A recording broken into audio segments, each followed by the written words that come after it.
Shënimi i fundit të ditës, por jo për nga rëndësia, është ai që lidhet me gjykatën kushtetuese, e cila nuk e ka gjetur dot forcën për të mos e lejuar rrimarrjen peng të qeverisë së Shqipërisë, me një mjet të paparë dhe të padëgjuar në botën demokratike, siç është pezullimi i një antari qeverie nga një prokuror dhe i gjykatës në një seancë paraprake, pra pa filluar akoma gjyshi. Kështu Shqipëria bëhet, për herë dytë në 2 muaj, shembulli i parë i një budallëku botëror.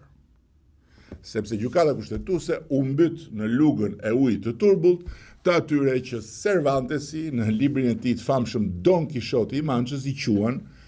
arsyet e mosarsyes. Por fakti është se mos vendimarrja e gjykatës kushtetuese e kthen në fuqi pezullimin e ministres, e cila,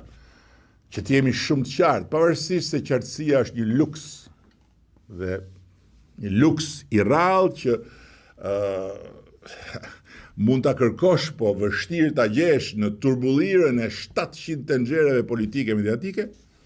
nuk akuzohet për korrupsion, as nga vetë prokurori që shpiku pezullimin e antarit të qeverisë, me vendim të një seance të mbyllur të përgatitjes së një gjyqi. Sidoqoftë, zhbërja e kësaj shpikje e 100% made in Albania e drejtësisë re dhe e drejtësisë ende të papjekur shqiptare, e cila nuk ka lidhje me rastin e çështjen konkrete, po me një parim të panegociueshëm të demokracisë, mbetet një domosdoshmëri për të rigarantuar pavarësinë e ekzekutivit dhe parlamentit nga pushteti gjyqësor. Kështu që ne do ta vazhdojmë këtë betejë, ku na thiri me pahir çartja antidemokratike e pezullimit i antarit qeverie, dhe ku fatkeqësisht na mban akoma sot, pa fuqia gjykatës kushtetuese, për të marrë një vendim sa të thjeshtë. Është vendim shumë i thjeshtë, se mjafton të marrë shembull çdo vend të botës që do, apo të gjithë vendet e botës bashkë, dhe nuk do të gjesh dot një gjë të ngjashme, por një vendim po hajde të nevojshëm për të mos e lënë Shqipërinë vendin e vetëm në planet, ku sot, aktualisht, me këtë brutalitet të rilegjitimuar nga kjo mosvendimarrje,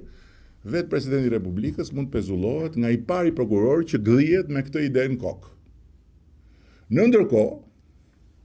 kam dhe diçka tjetër. Kujdo që ka vënë buzën në gaz, apo ka nxjerrë gjuhën jashtë, pas mosvendimit kushtetueses, dhe bën hosana dhe fërkonduart me kuturisjet e modës re të arresteve pa gjyq, të cilat arritën një kulm të ri këtë javë,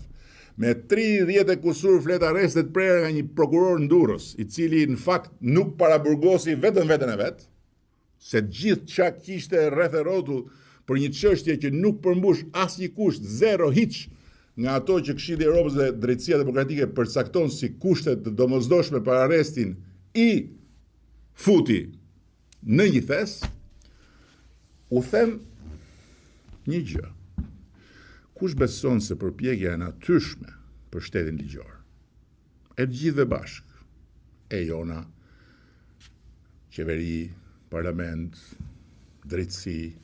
me të gjithat përpjeta dhe 8 pjetat e saj, arritjet dhe lajthitjet e drejtësisë re, do të prodhojnë ndonjëherë kosto për këtë shumicë qeverisëse, të cilat do ta kthejnë në punë mullirin e prishur të opozitave, gabon ditë dhe natë. Sepse nuk kupton atë që e kupton shumë qartë populli shqiptar, njeriu i zakonshëm i Shqipërisë. Lufta për drejtësi, për shtet ligjor demokratik, për Shqipërinë europiane në Bashkimin Evropian, ka vetëm një garant, ende sot për sot. Mua dhe këtë shumicë qeverisë.